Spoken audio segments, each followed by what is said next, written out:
Good morning, everybody. It's day 7 of the Vadam India Tea Advent Calendar. What do we got going on today?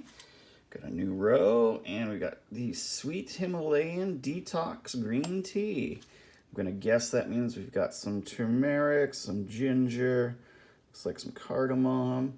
All right, sounds like a healthy start to the day. All right, I've got a cup of cold water, or I mean room temperature water in there. And then I'll just add this.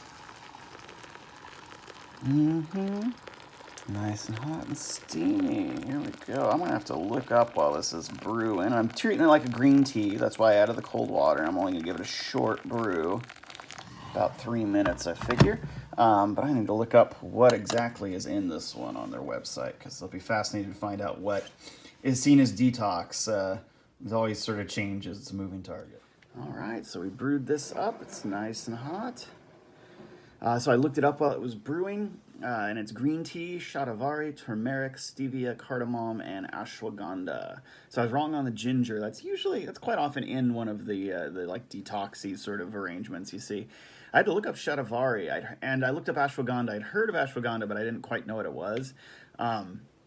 So yeah, shatavari is used in traditional Indian sort of folk remedies. It does seem to have very real benefits for like premenstrual and sort of hormonal conditions for the ladies.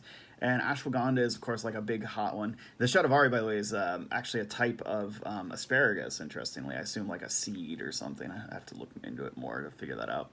Ashwagandha is just like an evergreen shrub, so it's probably that there were some darker leaves in there that I thought maybe were black tea leaves or something. That's probably the ashwagandha, and people make a lot of claims about it. It's not a lot of good evidence for it, but that's kind of why I'm like, oh, this is all these things are healthy, like, you know what I mean? But like the claims, whenever anyone says detox, right? Like there's probably going to be some pretty unsupported claims for this.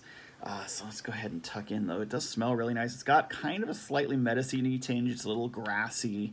It's got kind of a little more of an herbiness, a little less of a tea smell. It's got a little bit of pungency. But the turmeric's coming through because the stevia, it's got a kind of sweet smell.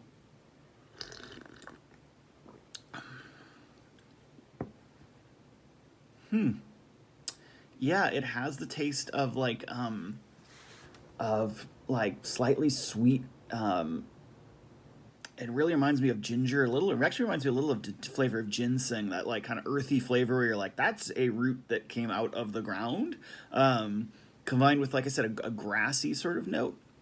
Not getting a lot of the green tea, which it might be fairly delicate green tea, and there's a lot of other stuff going on here. Pretty nice, not a bad way to start the day. The sweetness of the stevia, I think, is necessary to kind of counteract some of the other, things. It's not medicine unless it tastes a little bad, right, or unless it tastes a little strong.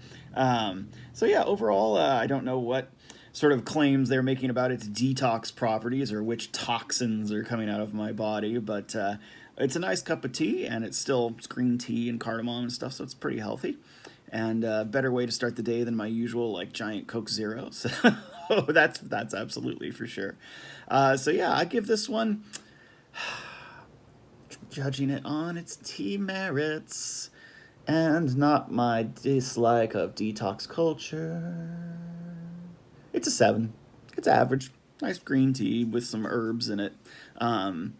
So yeah, it's kind of floating around there in that middle range. Anyway, I hope you all have a nice day. Have a nice, relaxing cup of tea, and hopefully work goes well and you get treated the way you deserve, and life's good. Bye.